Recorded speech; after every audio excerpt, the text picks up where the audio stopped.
luck. Dallas is projected to be one of the best teams in the NFL this season. And yeah, I said that correctly, Shannon. Do you agree? Luck. Yeah, I ain't never heard a coach. I never heard a coach get in there in front of a team meeting and say, you know what, guys, if we play hard and with a little luck. I mean, the man, he prefaced it with a little luck. Well, injury luck. Oh, that is something. Was they injured last year?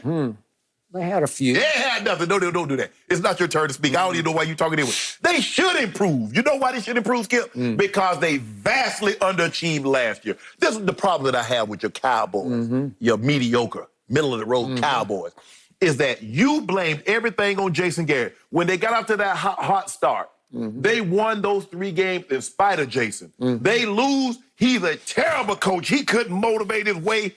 Oh, what was your favorite one? He couldn't motivate a bull out of in a rodeo shoot. Yeah, he couldn't. I say for real. If you can't motivate a bull in a shoot, you got a problem. Skip. So the Cowboys should be the most improved. Let me ask you a question, Skip. Let's just say, for the sake of argument, I failed the 4th grade, and the teacher comes around and tells my mom, say, you know what? This year he should pass. He should improve. He should have improved last year. He should have passed it last year. Your team, look at your team, Skip. All those Pro Bowlers, Zeke Elliott, your offensive line, Amari Cooper, Gallup over 1,100 yards. Your slot receiver had over 800 yards, 8-8. You know why, Skip? Because this is what people do. Against bad teams, the 9 non-playoff teams, 125-point differential. You beat one team that made the playoff. You split with the Eagles. Let's see who went to the playoff. Green Bay. Did y'all beat them? No. You trailed by 24. What about Buffalo? They went to the playoff. Trailed by 19. Trailed Chicago by 17. Trailed the Jets. M-E-S-S. Mess. Trailed them by 18. Minnesota went to the playoff. Did y'all beat them? The Saints went to the playoffs. Did y'all beat them? So in other words, against teams that you should be, you can't even be a playoff team. You loaded up on bad teams that had you and everybody else fooled. Had Jerry talk about, oh, there's a good a talent, we better. The Super Bowl team, there's a good a team. Girl. By the way, where is Jerry, Skip? Now, we have Skip. That's something I need you to know. You know something. It's been 4 months, and we ain't heard anything from J-E-R-R-A-L. That's how you spell it. Gerald Wayne Jones. Gerald Wayne Jones Jr. He went on extended vacation. Skip. To Bora Bora. He's still there. Y'all should improve. But I'm telling you, look here, this kid that y'all drafted, he better be Randy Moss. If this dude ain't Randy... Say his name. I ain't saying nothing. CeeDee Lamb, say it. Skip, I ain't never seen anything like this here. Even Randy didn't get this kind of hype. Y'all should improve. 8-8, pathetic. Yet you have been campaigning for my quarterback, Dak Prescott, to get as much money as Patrick Mahomes, $45 million. I didn't say that. Yes, you did. I said 40. I don't think you believe that for 1 second. 40. Now, back to the premise. Should they be improved this year? They should be spectacularly improved because they made so many huge, spectacular changes. What? On defense, let's start there. They added Gerald McCoy and Dontari Poe and HaHa Clinton-Dix and Aldon Smith, who could be a beast of a monster of a beast. He just might be everything that we thought he was 5 years ago.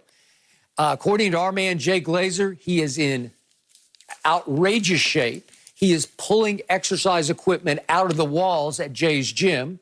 And once upon a time, he was the fiercest pass rusher in this game. And he is back, and I'm knocking on wood for him. He is clean and sober for the first time in a long time and has been for about 6, maybe now we're up to about 8 months. So I'm going to bet he's going to be a factor. He's going to be a contributor. And then look at what they drafted. Trevon Diggs is an athlete of a ball hawk from Alabama, the school that you love, and they stole him in the 2nd round, and they stole Neville Gallimore in the 3rd round out of Oklahoma, and every time I turn on my TV, he disrupted offenses. He is hard to block in the interior defensive line. And that Reggie Robinson from Tulsa, I didn't watch him much, but all the game tape, he is a playmaking ball hawk. You're adding ball hawks to a secondary that didn't have one. Byron Jones could tackle and he could cover, but he couldn't. He didn't take the ball away. He couldn't pick his own nose, right? and then that Bradley and Nye from Utah, My God, you look at his game tape, he just flies off the edge, and he's going to help the pass rush that wasn't there last year. They added Greg Zuerlein, one of the best, a top 5 kicker, and they had statistically the worst kicker in football last year, Brett the Fret Maher, and I can make a case he cost them at least 3 of those games last year. Oh, my God. And then why are you even in that position? Do I even need to bring up C.D. Lamb? Oh. I told you going in, I first guessed it. I didn't second guess. I said he's the best receiver in the draft, and he magically, thank you, God, fell all the way to 17 right into Jerry's lap. Judy. Thank you. Nope. C.D. Lamb. And all of a sudden, Dak Prescott has become a very viable top 3 MVP candidate because of that draft pick. But, Skip, what happens is that when people look at you guys' point differential, and you make some compelling points, C.D. Lamb, you believe they stole him with the 17th pick, and you believe they, Trevon Diggs and Galmore, you believe they got all these picks in spots that they could have gone even higher. And I get all that. But when you look at the Cowboys last year, Skip, you blew out really bad teams. Agreed. So your point differential looks really good. Okay. So when you beat Washington half the depth twice, you beat the Giants twice, and you beat Miami.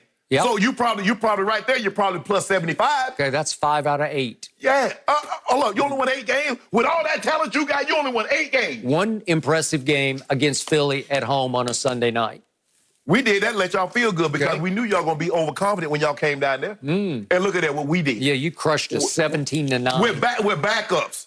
That's what we did to y'all with backups. You crushed us with my quarterback not being able to practice with a banged-up shoulder. Look what my guy. Crushed us 17-9. No Alshon, no D-Jack. I mean, we was down to our 3rd and 4th. We took 2 guys off the practice squad the year early in the year and beat you guys. Ancient history. Your quarterback didn't even make the top 100 voted by players. Hold on. Carson Wentz didn't make it. Oh, so now there's value to that now. Yeah. Okay, your guy was 46, so that's got to be worth about, what, 40 mil? From not being on it to 46? That got to be worth about 40 mil, right, Skip? We even have Andy Dalton backing up Dak Prescott in case the worst-case scenario happens. We got a guy who in his first 5 years was one of the winningest quarterbacks this side of Tom Brady. The best addition you guys made is when hired John Bones Fossil. That'll work. He's the best. He's one of the best. He's the best special teams coach. Okay.